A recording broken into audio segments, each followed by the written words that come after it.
आज की वीडियो में हमारे पास क्वेश्चन है find out the area bounded by the curve y is equal to x की power 3 + 1 and the x axis and the line x is equal to 2।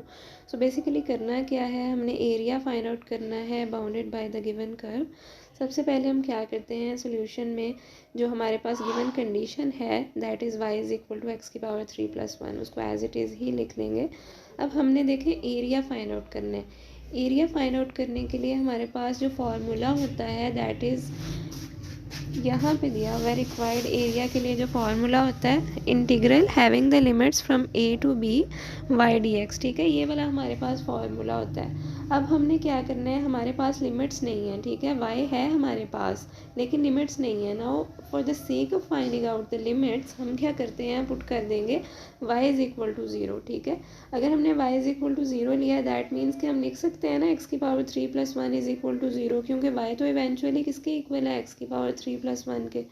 तो अब हमने क्या करना है, एक फार्मूला जो कि हम लोगों ने पढ़ा हुआ है दैट इज़ a की पावर 3 + b की power 3 is equal to a + b into a की power 2 - ab + 1 is equal to 0, ठीक है।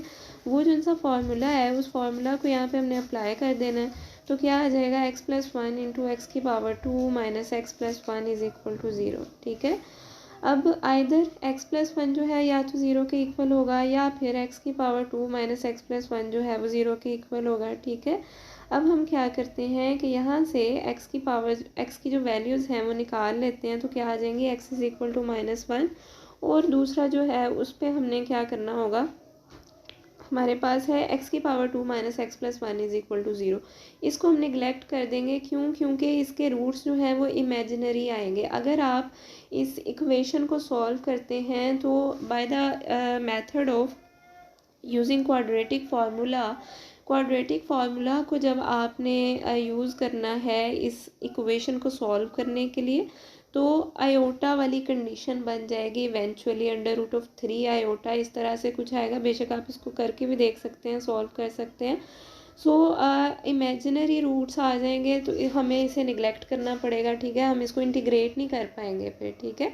तो हमने क्या करना है, रिक्वायर्ड एरिया का फॉर्मूला आप लिख लेना है, integral having the limits a to b y dx, ठीक है। अब हमारे पास लिमिट्स जो हैं वो आ चुकी हुई हैं। किस तरह से आई हैं कि हमारे पास जो मिनिमम लिमिट है x इज इक्वल टू -1 आई है और मैक्सिमम लिमिट जो है वो आई है हमारे पास 2 के इक्वल आई है। अब 2 के इक्वल किस तरह से आई है वो मैं आपको बताती हूँ। अच्छा, 2 के इक्वल हमारे पास इस तरह से है कि हमारे पास गिवन क्वेश्चन में ही कंडीशन दे दी गई थी कि line x is equal to 2, ठीक है। तो हमारे पास x की एक वैल्यू तो बता दी गई थी लेकिन हमारे पास जो इनिशियल वैल्यू थी, इनिशियल लिमिट थी, वो हमारे पास जो है वो अवेलेबल नहीं थी। तो दैट इज़ वाई हमने क्या किया था कि वो तमाम मामला किए थे ऊपर लिमिट को फाइंड आउट करने के लिए। अब हमारे पास x इज इक्वल टू -1 है और x इज इक्वल टू 2 है, तो मिनिमम और मैक्सिमम लिमिट्स जो है वो हमारे पास आ चुकी हुई हैं। हम क्या करते हैं, integral having the limits from -1 to 2 और y की जगह पे अब हमने लिख देना x की पावर 3 + 1, ठीक है, इंटू dx। y इसी के इक्वल था ना, ये भी हमारे पास गिवन था तो ये हमने लिख लिया है। ऊपर हमने जो है तमाम मामला लिमिट्स को फाइंड आउट करने के लिए किए थे। बेसिकली y जो है जिसके इक्वल है फंक्शन वो हमारे पास क्वेश्चन में ही गिवन है, ठीक है।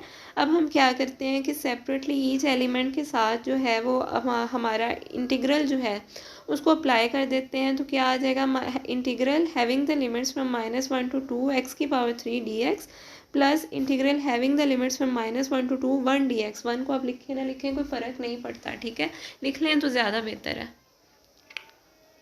अब हमने क्या करना है, हमने प्रैक्टिकली इंटीग्रेट कर देना है हमारी गिवन कंडीशंस को।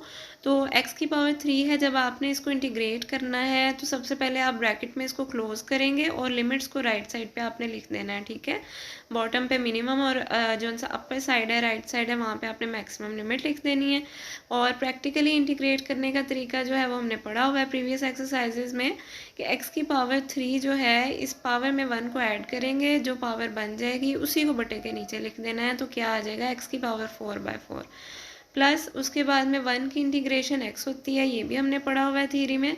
तो x आ जाएगा, ब्रैकेट के अंदर इसको लिखना है और साथ में राइट साइड पे आपने लिमिट्स जो है वो अप्लाई कर देनी है। अब अगला स्टेप, जो लिमिट्स हैं हमारे पास उनको किस तरह से अप्लाई करना है, 1/4 को सेपरेट कर लेना है तो अब आपके पास x की पावर 4 है, आपने क्या करना है, मैक्सिमम लिमिट जो है उसको लिखना है, 2 की पावर 4 आ जाएगा। x की जगह पे आपने मैक्सिमम लिमिट वाली वैल्यू लिख देनी है, 2 की पावर 4 आ जाएगा। माइनस का साइन लगाना है और उस x में जो है मिनिमम आपने अब जो लिमिट की वैल्यू है वो डाल देनी है और उसकी पावर 4, ठीक है। तो क्या आ जाएगा, 2 की power 4 is eventually equal to 16 minus आपने -1 की जब पावर 4 जो है आपने इसको कैलकुलेट किया तो वो 1 के इक्वल आएगा, ठीक है।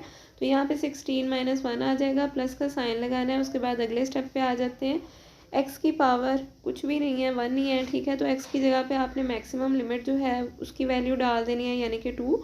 उसके बाद आपने क्या करना है, माइनस का साइन लगाना है और अब x में आपने मिनिमम लिमिट वाली वैल्यू यानी कि -1 जो है वो डाल देनी है। तो माइनस माइनस प्लस हो जाएगा, आपके पास 2 + 1 आ जाएगा। अगले स्टेप में क्या करना है, 1/4 इंटू आपके पास 16 - 1 है, 15/4 बन जाएगा, +3 आ जाएगा। अब अगले स्टेप में लास्टली हमने क्या करना होगा, एलसीएम ले लेना है। तो क्या आ जाएगा, 15 + 12 divided by 4 that is eventually equal to 27/4 square unit. So that is the area, that is the required area जो कि हमें क्वेश्चन में पूछा गया था, ठीक है।